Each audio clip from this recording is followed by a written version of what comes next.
प्यारे दोस्तों, आपका सिक्का शॉर्ट एंड टाइपिंग में स्वागत है। यदि आप चैनल पर नए हैं तो चैनल को सब्सक्राइब कर बेल आइकॉन को प्रेस करें।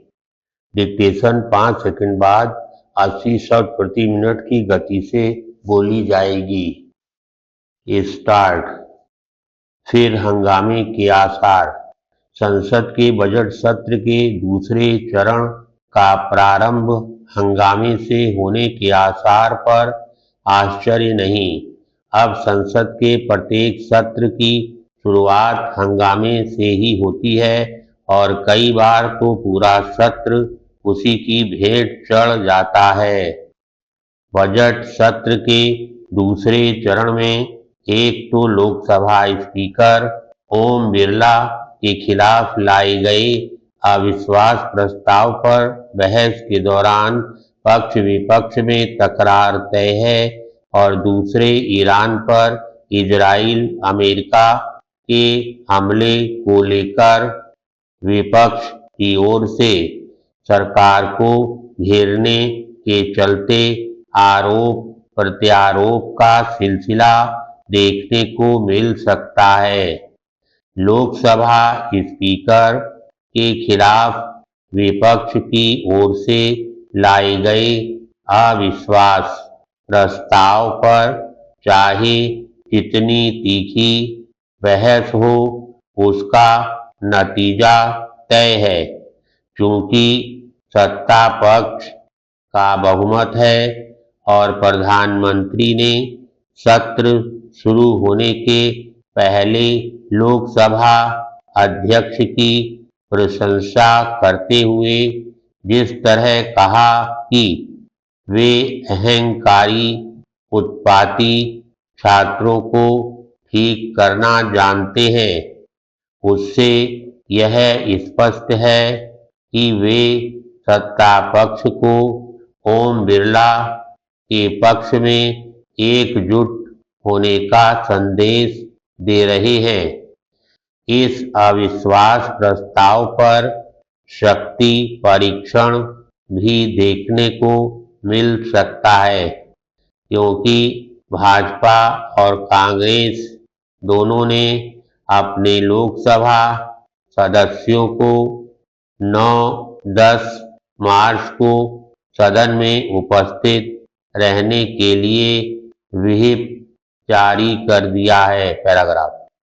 भले ही उच्च सदन को वरिष्ठों का सदन कहा जाता हो और यह अपेक्षा की जाती हो कि इस सदन के सदस्य सभी विषयों पर कहीं अधिक धीर, गंभीर और दलगत हितों से ऊपर उठकर चर्चा करेंगे, लेकिन सच ये है कि अब लोकसभा की तरह राज्यसभा में भी हंगामे के दृश्य दिखना आम हो गया है।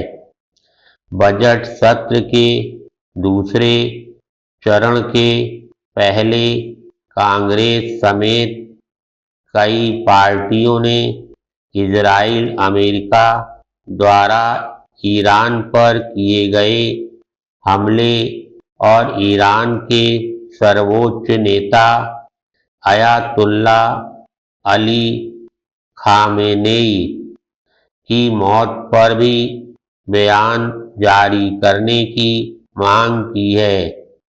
हालांकि सरकार की ओर से खामेनेई की मौत पर शोक जताया जा चुका है, लेकिन कांग्रेस समेत कई विपक्षी दल इस पर जोर दे सकते हैं कि सरकार उनके मनमाफिक बयान जारी करे।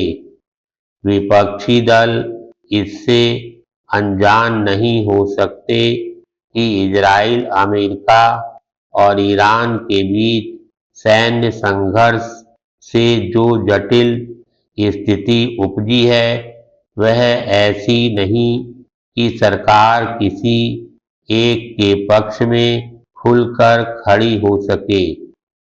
इस स्थिति से सबसे अच्छी तरह लंबे समय तक केंद्र की सत्ता में रही कांग्रेस अवगत होगी, पर वही इस मामले में अपने संकीर्ण रवैये का परिचय देने में सबसे आगे रह सकती है।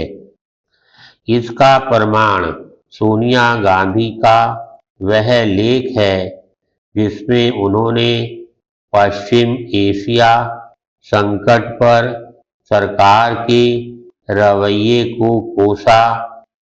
कम से कम कांग्रेस को तो यह पता होना चाहिए कि विदेश नीति किसी दल या सरकार की नहीं बल्कि देश की होती है और उस पर पक्ष विपक्ष को न केवल सहमति कायम करनी चाहिए बल्कि उसका प्रदर्शन भी करना चाहिए। धन्यवाद।